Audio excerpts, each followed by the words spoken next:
lot to share with you tonight, but I want to spend some time talking about my wife. She has the hardest job that I know of. She has to live with me. She also is the one that listens to me as I'm doing show prep and reading in the middle of the night, and she'll roll over and she'll say, go to sleep. And I'm like, I can't. And then she has to listen to me talk about all of the things that keep me awake, so she stays awake as well. She is somebody that absolutely took a mess, a wreck, and set the ship right. I'm a recovering alcoholic. My first marriage didn't end well. Might have been the alcohol, not sure. But I was not, when we first met, I was not looking for a girlfriend even. And all I was looking for at the time was to stay sober. And I was in my maybe third year of sobriety, and I had challenged God. I have kind of a different relationship with God. I like the word Israel, meaning wrestle with God, because that's what I kind of do a little bit, is wrestle with him. And I was still young in my faith and had learned an awful lot about faith and religion by going to Yale University, which, if you want to make sure you understand there is no God, attend Yale University. But I had always had a belief in God, and I always had a personal relationship with him, but I didn't practice anything. And when I met Tanya, I was struggling with my sobriety, and I had prayed, Lord, I can't hold on to this anymore. I just can't do it anymore. So you have a week to throw a roadblock in my way. I gave him a week. I mean, he's God. He could get it done in a week. And I give you a week to throw a roadblock in my way. Otherwise, on this coming next Thursday, I'm going to a bar and I'm ordering a Jack and Coke, and I surrender. Every day I've prayed, you've got 4 days left, Lord. What I didn't realize is the very next morning, I was in a parking lot with a partner on the air, and Tanya, this is so out of character now that I know her, she's not impressed by fame. She's not impressed by anything. About 6 months ago, I said we were invited to go to Mar-a-Lago and be with the president, and she said, do I have to go? She's not impressed with anything like that. She is impressed with families. And she came up to me in this parking lot, and she said to me, she walked by, and she heard my partner and I talking, and she stopped. She turned around. She said, excuse me, are you Glenn and Vinny? We said, yes. And she said, I just want to thank you for all the laughs over the years. She said, I've been listening to you for a long time, and you're very funny. And then she turned around, and I said, what's your name? And she said, Tanya. And I, being me, promptly forgot. And she walked on. Then about, 3-4 days later, she happened to be at a place where I was giving away a car. Her sister had won a lottery drawing for this car. And so she shows up, and I did a reverse lottery, and I pulled out the numbers, and if I called your number, you lost. It was the New York area. I mean, you have to make people more miserable than they already are. And I pulled her number about halfway through, and she came up, and she was so polite and so nice, and she came right up and she said, thank you very much. It's been a really nice time. And she started to walk away, and I said, hold on just a second. What's your name? And she looked at me like, I met you 2 days ago. And she said, Tanya. And I said, hang on just a second. Ladies and gentlemen, I want to introduce you to Tanya. Unlike the rest of you, she just thanked me for losing. That's how you should all behave. And she went beet red and ran for the door. Now comes Thursday, and I'm in my car, and I'm driving to a bar. And I say to the Lord, it's your fault. I told you. All you needed to do was put up a roadblock. I get to the bar. I order a Jack and Coke. I put my money down on the bar. I grab it. And before I put it to my lips, I turn around, and there across the room is Tanya. And that's when I realized, Lord, you answered my prayer the very first day, the morning after I said, I can't do it anymore. And I was just too blind and stupid to see it. We fell in love quickly. And I asked her to marry me, and she, of course, said, no. And I said, but all this can be yours. After the vomiting stopped, she said, I said, what, why? And she said, because we don't have God in common. And we will never make it unless God is at the center. I didn't understand that at first because I grew up in a family where, I grew up in the Pacific Northwest. This is a true story. I would go over to my friend's house, and we were like normal kids, growing up. We were straight, and we'd go right before I don't mean it that way. I mean, I do, but I don't. I mean, you know what I mean. Right? Okay. So anyway, this actually happened several times. I'd come over to a friend's house, and before they'd open the door, they would say, I apologize. My folks are probably stoned, but just don't pay attention to them. And we'd walk into their house, and they'd be getting high. You want some? And we'd be like, no, thank you. No. We were the ones that were leading the way. And I didn't understand family. I didn't understand God really, truly, until I met Tanya and her father, who let me know he had a personal relationship with God, and he'd take me out if anything happened. I watched her family, and I watched how the family weathered storms together. And I watched the family come together every Sunday and have dinner. Tanya is a third generation American. Her uncle Leo, barely spoke a word of English.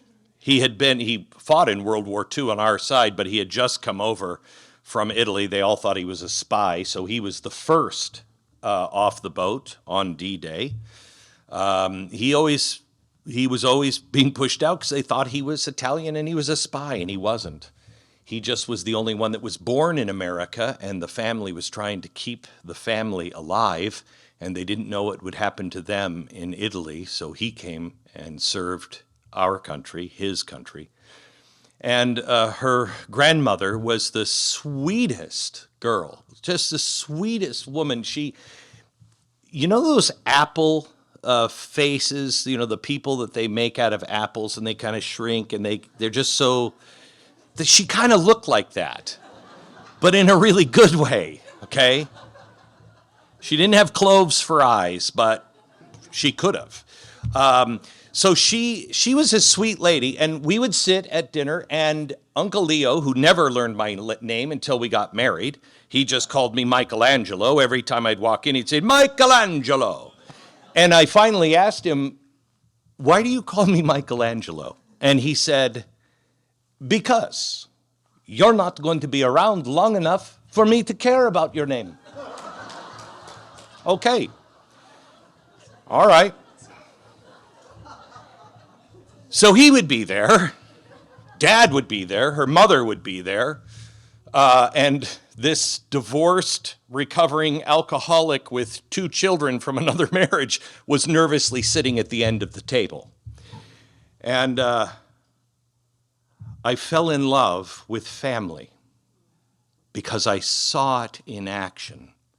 And I saw a family that argued hard. Woo! Italians, they're opinionated. And I saw them, speak with passion, but always love one another. I heard stories that would curl your toes from the past. I was sitting with Lena, her grandmother, and again, she's a sweet little old lady, and she just talked so softly. And I said, "So Lena, how did you come to America?" She said, "Well, my mother came here." She said she grew up in a very small town in Italy. And, well, she grew up in this town, and there was a man who wanted to marry her. And he was a very bad man, and everybody in town knew it. And she was only 15 years old, and he said, "You are going to be my wife." So the family got together, and they pooled their money together, and they sent her far off, and they sent her to New York. She came by herself, so she didn't have to marry this man, and she would be safe in New York. She said, so she lived there by herself. She was a great woman. And about a year later, there was a knock on her door. She opened it, and there was the man from Italy. And he stood there, and he said, "Lena, I've always loved you. I've always thought we should be together. And in the year that you have been away, I realized that you will be mine, or I'll cut ya." That's exactly how she said it. And I went, oh, I was expecting a different ending than that. I said, so, well, what happened? And she said, well, they got married, and that was my father. I wasn't too sad when he died. Okay, all right. But it was strong women. It was strong women who knew how to stand up and take care of themselves and take care of their family. When he died, she took over the grocery store that they ran. She ran it, and she ran it quite well and successfully. Tanya and I got married, and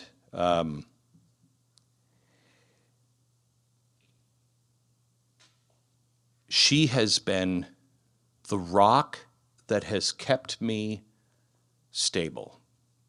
There have been so many times that I have come home and been beaten down, times when I have absolutely no hope left. And she fills me, as she always has. I knew I had to marry her when we were standing in my kitchen, and she was going to make some spaghetti. This is before I realized that that is different than the way I would make spaghetti. And she had been standing in my kitchen, and she said, as we were deciding what we were going to do for dinner, she said, "Do you have stuff to make spaghetti?" And I said, "Sure." She came over, and I watched her in the kitchen as she took the jar of ragu and the pan. And I said, "Are you okay? Is there something wrong?" She said, "I just opened this up and put it in the pan and heat it, and that's it." And I'm like, yeah, that was the last time we had ragu out of a jar. But I was so early in my walk with God. And I had been such a black hole, I had felt. And I felt guilty being around her an awful lot because I felt I could feel her light coming out and bending and coming into me. And we were standing in the kitchen, and she was looking that way, and I walked behind her, and I put my arms around her. And I could feel the goodness coming off of her and going and filling me.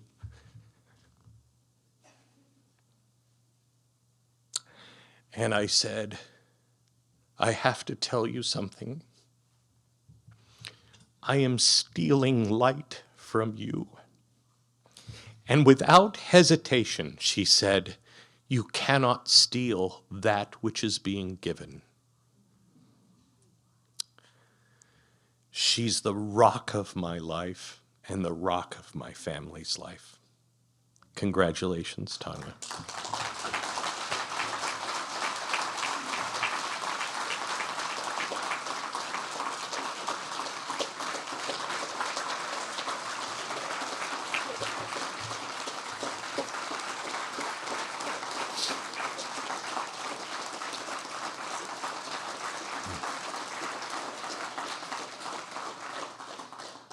If I could take another 10 minutes, I didn't plan on giving that speech, but I have some things that I just want to share with you quickly.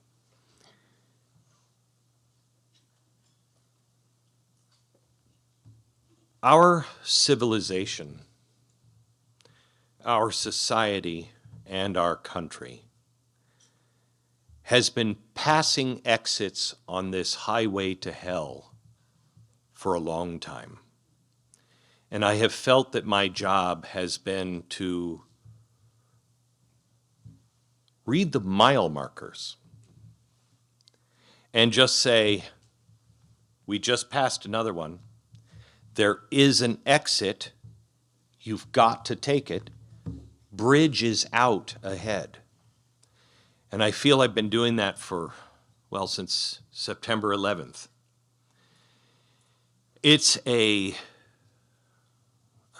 vocation, a calling that I feel God gave me. And He has filled me with direction and knowledge. Everything that I have ever gotten right since I've dedicated myself to the Lord's service has been from Him. Everything that I have gotten wrong has been from me. I have tried to listen to Him, and years ago, He would wake me up every day about 3 o'clock in the morning, like clockwork. Didn't even have to look at the clock. I knew it. I knew exactly what time it was. And I would take dictation from Him. And He showed me what was coming. And He asked me to warn. In those days, since I have asked Him many times, can you give me some solutions? Can you give me any solutions, Lord? I don't want to be this guy.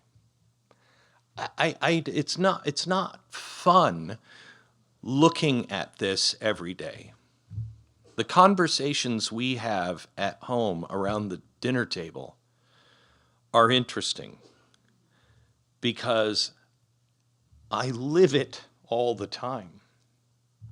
And my wife will often just reach over and grab my hand and basically say, "Shut up, you're scaring the children." And my children have grown up with many blessings, but they have also grown up with me as a father, so focused on what the Lord has asked me to do and to warn people of. Recently, he has given me an answer. And he has also told me to warn you in no uncertain terms. This is the last exit. If we fail in November, I don't know exactly how it shakes out, but there will be a series of crises, not just one, but a series of crises that will become a global emergency, and we will lose our rights and our country forever. But there is an answer, and it gives me great hope. But for God.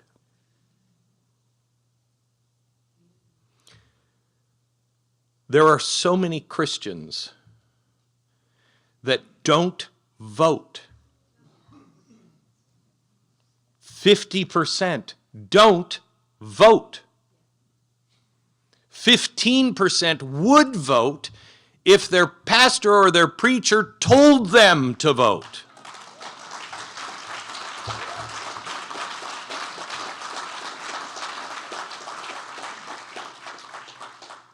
We have been betrayed by our leaders in so many ways. In so many ways. In our churches, all of our churches, mine included, we have been betrayed by people who are afraid. We all know everything that we're seeing every day is not normal. It's never been this way. This is not normal. In fact, it is the very opposite of normal. It is evil. I have never heard more friends of mine who are even atheists say there is no other way to describe what's happening than evil, an entity that is taking over the entire world. I never understood how people could be blind when one side wouldn't understand the other. How is that possible? We are living it. We are living in prophetic times.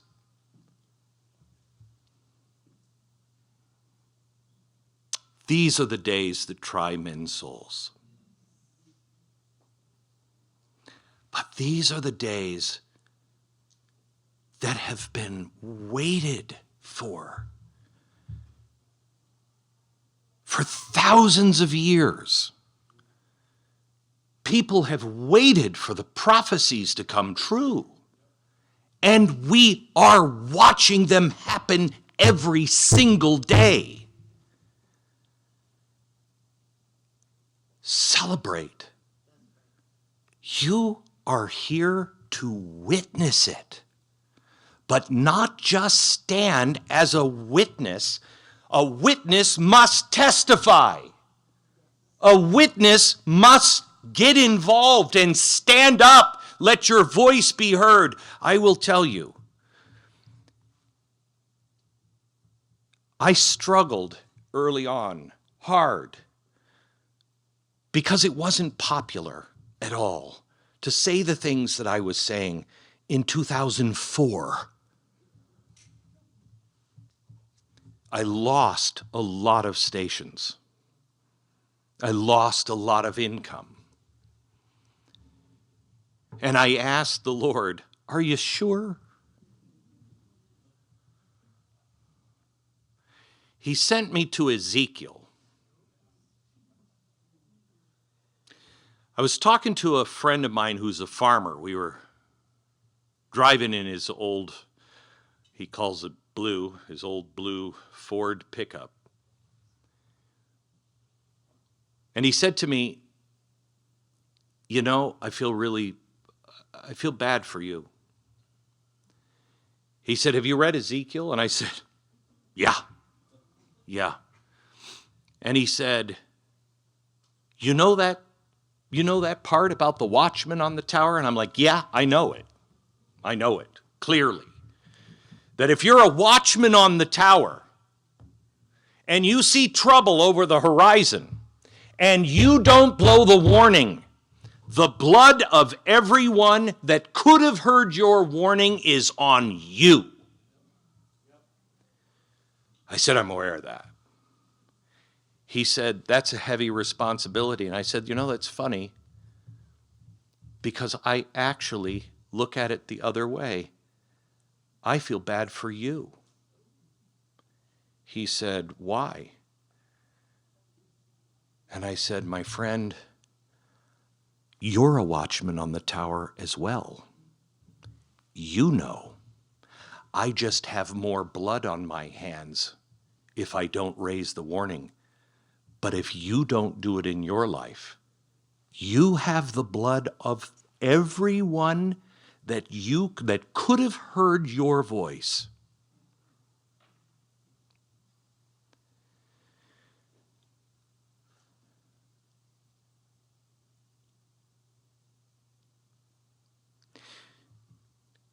One thing that Tanya should be honored for. We are preserving as much American history. I brought a whole bunch of stuff, and I'm out of time, but I wanted to show you one thing. We are preserving American history because in 2008, I was overwhelmed with a prompting that the people we are dealing with right now, the people we are fighting against, this is in 2008, 2009, they hate our country so much that they will destroy all of our sacred documents. Already in the National Archives, there are warnings on the Constitution and the Declaration of Independence. These are triggering documents to some. No, they are not. They are divinely inspired documents. The Lord put on my heart, save these documents. David Barton and I went to work saving. He had been doing it for a long time. I added, my kids' college money and so much more. You'll find out after I'm dead, nothing left. But we now have the third largest collection of American documents in the world. We are only surpassed by the National Archives and the Library of Congress.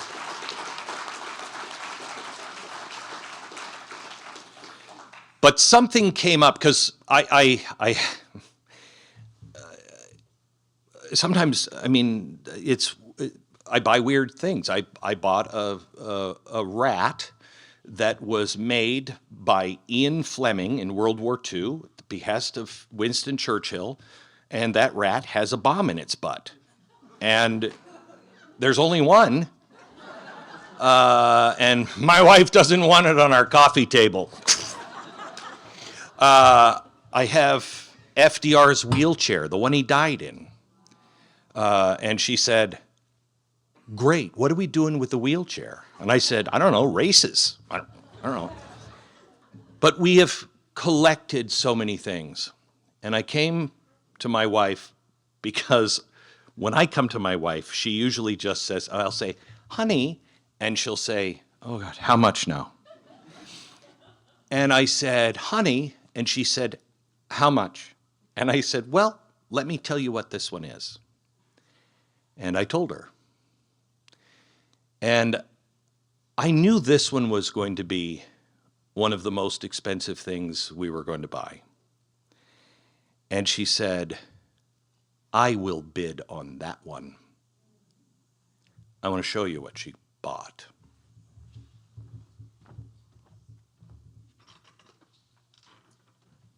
In this case,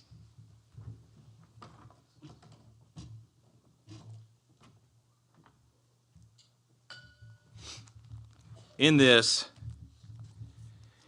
is every document of the Roe versus Wade case.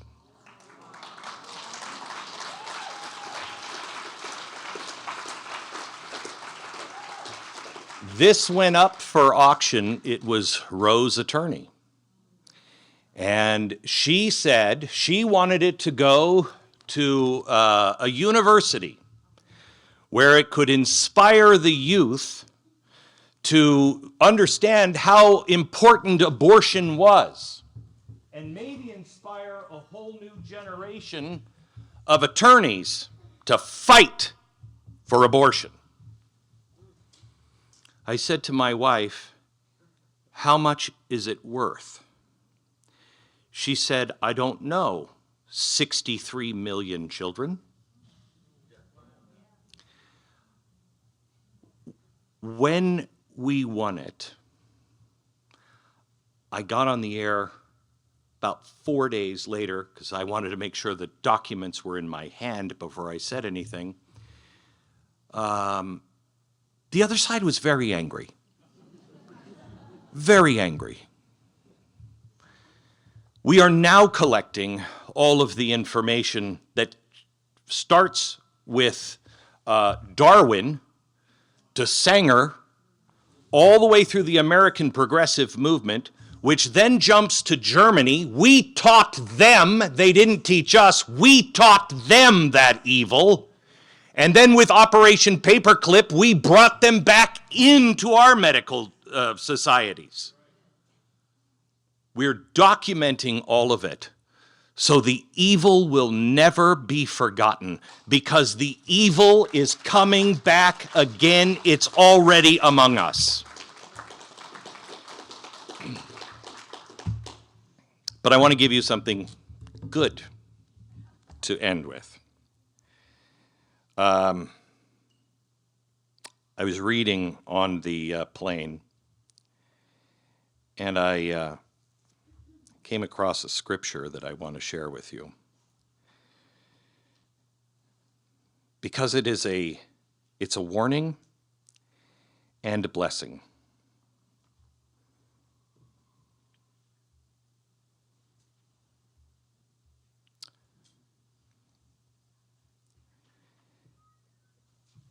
If I could find it, for the love of Pete.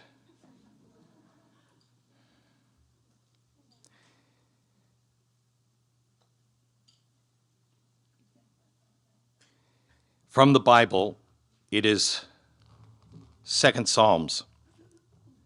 The kings of the earth and their rulers are taking counsel together and conspiring together against the Lord. Wow! Is that happening right now? He who sits in heaven laughs. He will speak to them in his wrath and terrify them with his fury. God's not concerned. God, this is not a surprise to him. All throughout the scriptures, he says, "Fear not." He's telling us all of these things so we're not afraid. What are your friends and neighbors afraid of? Fear not. Stand with the Lord. He is our shepherd. He is our protector. He is the Almighty Jehovah. And these are enemies of his, not of ours. Whatever the Lord tells you to do, do it. Clean out the mess in your life. It's the only thing that you have to protect you is decency, honor, integrity, and a personal relationship with the Spirit. When you have that, there is no reason to fear. Thank you.